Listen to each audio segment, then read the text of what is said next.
Colin, good to see you here. Welcome to Yeah, the summit, Colin. thank you. Very good. Well, we're grateful for the work that you're doing. It's wonderful to be able to participate in this with you. Do you have a presentation you'd like to share? Yeah, All right, we can pull that up. So Colin Seis is calling from down under where it is Thursday morning, right? yeah, that's right. Yes. Okay. Yeah. Well, we appreciate you joining us here. It's a privilege. I'm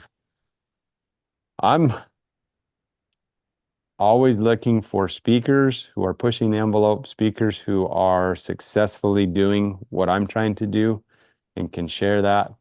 I've been hearing about Colin Seis for a long time, and I look forward to this presentation to be able to learn what he has to share about integrating cover crops, pasture cropping, the things that he considers to be probably second nature to him, the things that I struggle with and he probably can do in his sleep. So let's take it away, Colin. Okay. Thank you. I'm going to move through this talk quite quickly, and hopefully I'll have time for some questions at the end. I do have a lot of slides here, so just a small amount on where obviously where I am. Um, and that's eastern or southeastern Australia, about 200 miles northwest of Sydney. Myself and my son Nicholas on the farm here, and it's 2,000 acres, just granite soils. And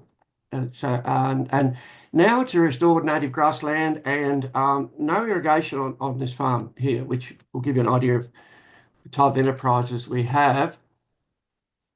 Our main enterprise, and it has been since my great grandparents settled here 150 years ago, is merino sheep and wool production. We run about 4,000 merino sheep. We do have cattle from time to time, only cattle finishing on grass and multi-species crops. Uh, we do grow crops, small grain crops, wheat, oats, barley, cereal, rye, those types of crops. Um, a few other enterprises we have as we sell Kelpie working dogs around the world to many countries, including the US. We do sell merino rams as well.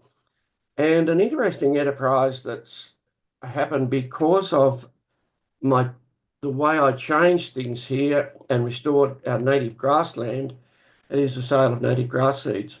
And that's certainly possible almost anywhere in the world with your native species that you have in your country.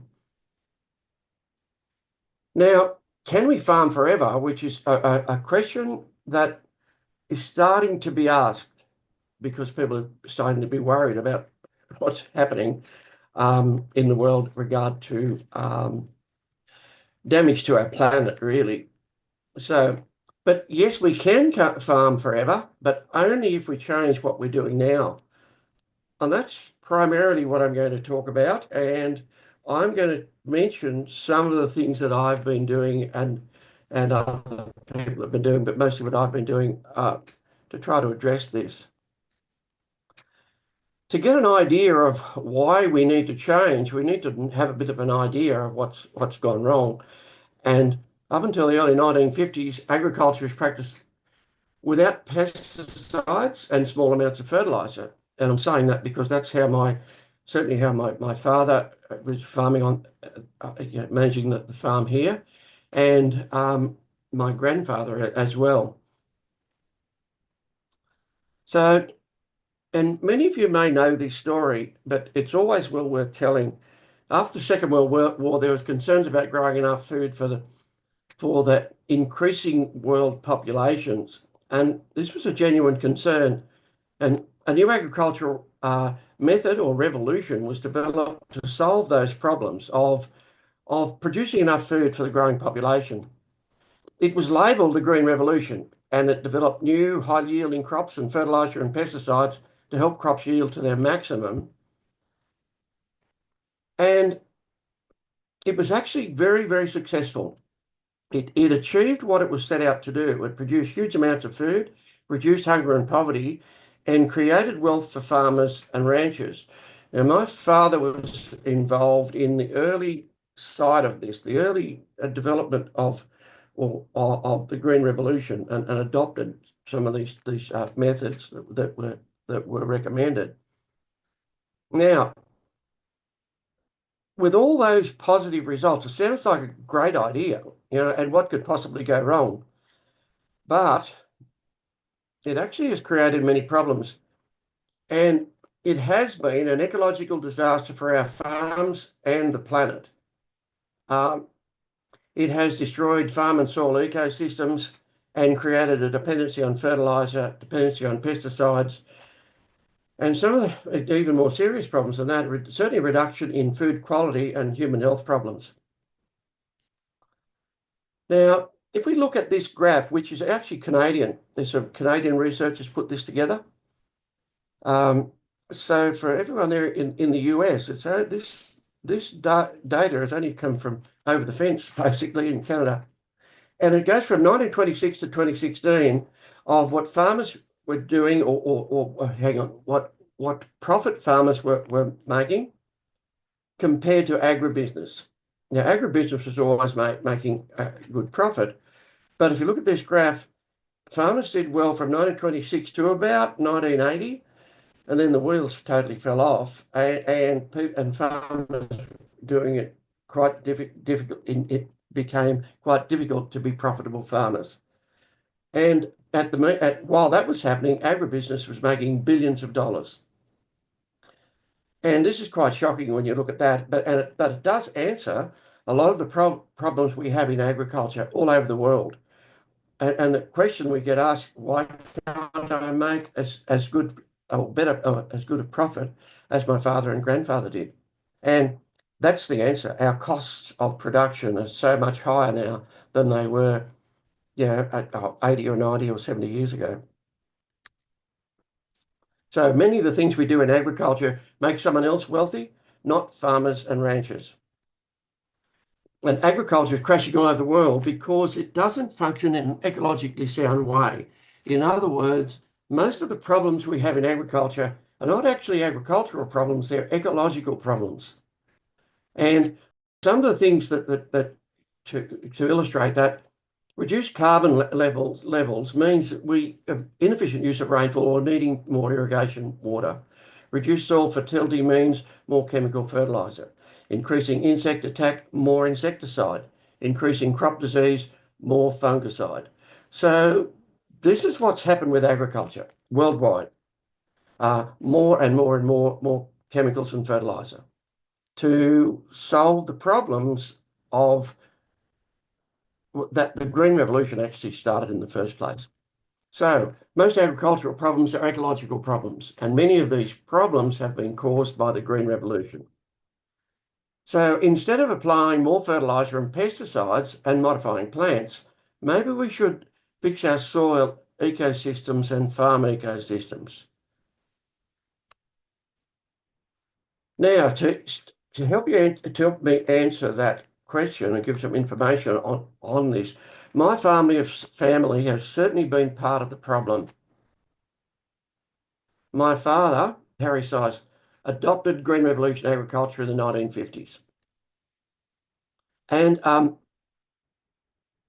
what he was doing from 1950 to 1978, ploughing and cultivating soils to sow crops, that was normal, high use of fertilizer and pesticides, and no grazing rotation, just said stop grazing with the animals. I came home from school in the 1970s and I continued the destruction of the farm, mainly back with ploughing, and I was like all sons, put on a tractor, all farming sons. It was fortunate that my father didn't give me a bigger tractor and plough, because I'd have done more damage than I did. So, but I was growing plants that want to die and killing plants that want to live. So that's part of the problem.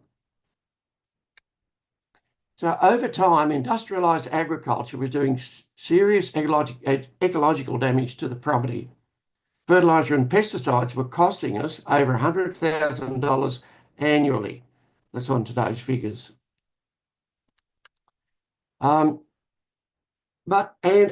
Industrial agriculture, or the agricultural methods that my father was adopting or using, started during the 1970s. Fertiliser costs became too high. Pesticide and fertiliser were damaging the farm ecosystem.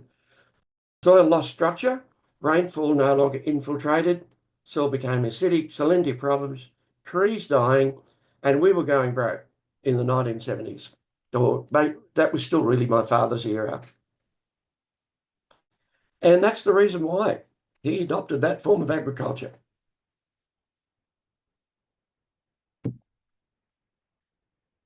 How did I fix those problems? Those problems are still worldwide. And many people are still trying to fix those problems. But how did I fix them? I was lucky, I guess, in one way. You can call this what I'm going to talk about lucky. I had my decisions made for me. A major wildfire destroyed the property in 1979. We lost almost all of our sheep, 3,000 sheep killed, all the buildings destroyed, most of the fencing burnt. And it was like an atomic bomb went off on the farm. So that changed everything. We went from going sort of okay to instant broke overnight. And the fire forced me to change everything. I changed the way I grazed animals and I changed the way I grew crops. I reduced the amount of fertiliser and pesticide and I restored the farm's grassland and soil. But, okay, how did I do that? The way I was grazing animals was not working. And the animals were doing serious damage to the farm, soil, pasture, everything on the farm. What we've done now, and this is obviously very condensed, and I might add now, if you want to improve your grazing management, do an holistic grazing management course. You will never regret that. So what I'm going to tell you now is probably going to make you dangerous to yourself, but so get the information on how to graze well. What we're doing here now is we've basically got 2 mobs of sheep, 2,500 adult sheep, plus cattle. The cattle are running with that mob of sheep when we have them. And another lot of under 1-year-olds. We have 75 paddocks, 3 to 4 month plant recovery time. And sheep are used to graze paddocks to prepare paddocks to plant crops with the pasture cropping methods that I developed. Now, I might just talk a little bit about this photo here. People worry about putting mobs together. There's actually 5,000 sheep in that mob. There's 2,500 ewes with their lambs, and they're quite densely packed there. But the photo was taken when I was moving them through a gateway. But holistic grazing management done well encourages the growth of perennial grassland species, discourages the growth of annual weeds, improves soil structure and soil health. It improves soil nutrient cycling. It enables drought planning, and we can make more profit. There's probably been other people talk about grazing management during these series of talks. So I'll just move on very quickly to how I changed the cropping methods from ploughing and herbicides, or excessive use of herbicides that I was using. I developed a perennial cover cropping technique called pasture cropping. And what it is, very, very quickly, is growing a crop into dormant perennial grasslands. So with zero tilling or no tilling into a grassland when those species are dormant, which happens to be our winter here in Australia. I developed that and invented that with a very good friend of mine and neighbour called Darryl Clough in 1993. It was the first big change to how crops were growing, probably ever. I'm not too sure, about that, but certainly it was up there. I certainly didn't invent no tillage. That was part of what I adopted within the pasture cropping. So pasture cropping is perennial cover cropping technique where annual crops are zero-tilled in a dormant perennial grass or grassland. Now, grazing and cropping on the farm are interconnected and complement each other. They're not separate to each other. They are interconnected. So after grazing with sheep or cattle, this is just a photo of planting a crop here. We're grazing with sheep or cattle. Before we plant, the crop is zero-till planted in the cover of the dormant warm season, C4 warm season grassland. Just a photo here of emerging crop through that really dense, thick litter. And now you can see that it's acting as a cover crop. When it is a perennial cover crop, but it looks more like a cover crop at that stage. There's a crop a part of the way through there, and harvesting the crop. The green in there in that crop are the warm season grasses, which are starting to emerge from underneath the crop as the season warms up. After grain harvest, perennial summer grass provides excellent stock feed, and that's one of the many benefits of it. Native grass can be harvested after a cereal crop is harvested and before a crop is grown. Now, this is one of our very important enterprises here, and it can be done almost anywhere in the world where you either have grassland or there was a grassland there originally. We're harvesting seed, and it's a very profitable. There's no cost in it. Now there's work happening here in Australia now, and which I'm involved in, looking at the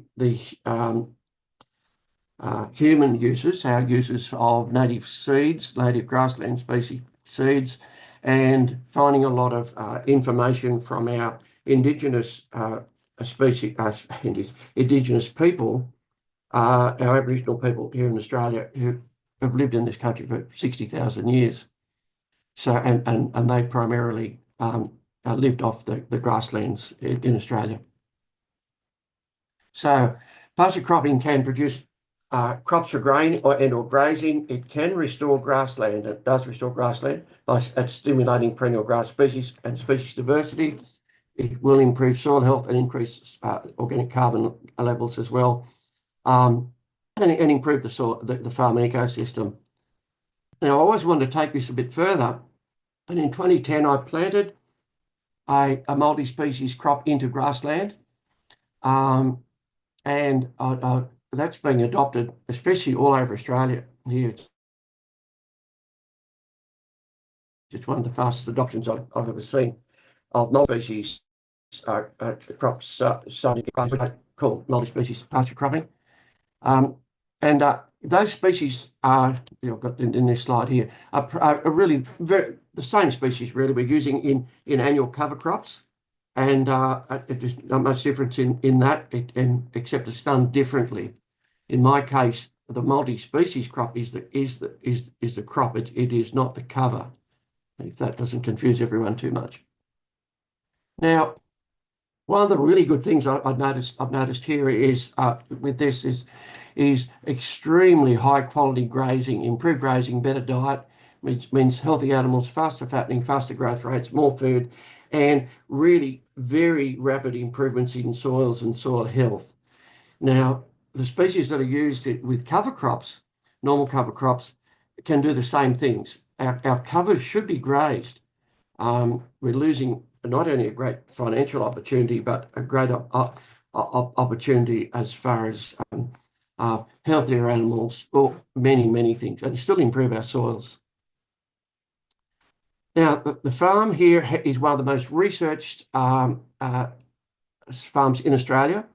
A lot of research work being done here, and I won't go into this very much at all, except we've had a lot of research work done here. And we have done, there has been some research work done at the Land Institute in Kansas in the US as well. And there's been numerous other studies as well. Now, what they've really been studying here, because I started with this before regenerative agriculture was even a name, and these studies really are studying regenerative agriculture. So if people ask you about or comment, there's no say there's no data or research work done on regenerative agriculture. Yes, there is, and there's lots of it being done on my farm here. Anyway, all that information's available. So what did I do on Winona? I changed the grazing management to holistic plan grazing in 1993. I changed the way I grew crops from ploughing and tillage and herbicides to pasture cropping in 1993 and developed multi-species pasture cropping in 2010. So the results of those changes. Now we need to look at if we change, we need to have a better result. So I've restored the perennial grassland. Now it increased the species from 10% to over 80% since 1999. Annual weeds have decreased to less than 5% now, and increase and improve the farm and soil ecosystems. Another very interesting thing that's happened, basically, if we build it, they will come. And what happened here when I restored the grassland, the native animals and birds returned to the farm. And I've an incredible increase in bird life. There's 115 this is all Australian native species, obviously. 115 bird species. There's now 4 kangaroo species. There's which was thought to be extinct marsupials here, called anticlinus. There's squirrel gliders. All sorts of interesting things have happened simply because we've restored the grassland. So what I'm getting at here, we can fix everything all at once if we get it right. So on the property, there's been no insecticide used for 25 years. I'm just winding this down now. So we have no insect attack in crops or pastures. How is that possible? Well, I'm going to, hopefully you might ask that question. There's no fungicide used on the property here for over 25 years. There's no crop or pasture disease. How is that possible? No fertilizer on pastures for over 45 years. And no crop fertilizer. Oh, sorry, the crop fertilizer has been reduced by 70%. How is that possible? Because we keep being told, if we reduce the fertilizer or stop putting fertilizer on, the wheels will fall off, or we will degrade our property. The opposite actually has happened. The property is being restored. This is just a bit of information here. Those soil samples there, and just winding up. Soil samples here they're 2 feet deep, 500 mils deep. The soil now, the carbon levels have increased by over 200%. It's sequestered 13.4 tonne per acre of carbon, which means that it's drawn almost 50 tonne per acre of carbon dioxide out of the atmosphere. It holds more water, and all the soil nutrients, including trace elements, have increased by an average of 162%. Not decreased, but increased. You might ask how that's possible. So, is it profitable? Is all that I've done, is it profitable? Changing the grazing and cropping methods have restored the farm and soil ecosystems, saved $100,000 annually by using less fertilizer and pesticides, and made the property financially profitable. Now, to add this up and to really put this in perspective, our farms should function as ecosystems. That's vitally important. If our farms function as ecosystems, we're working with Mother Nature, and our problems will go away, and they do go away. So grow more plants And it is really quite simple, all of this.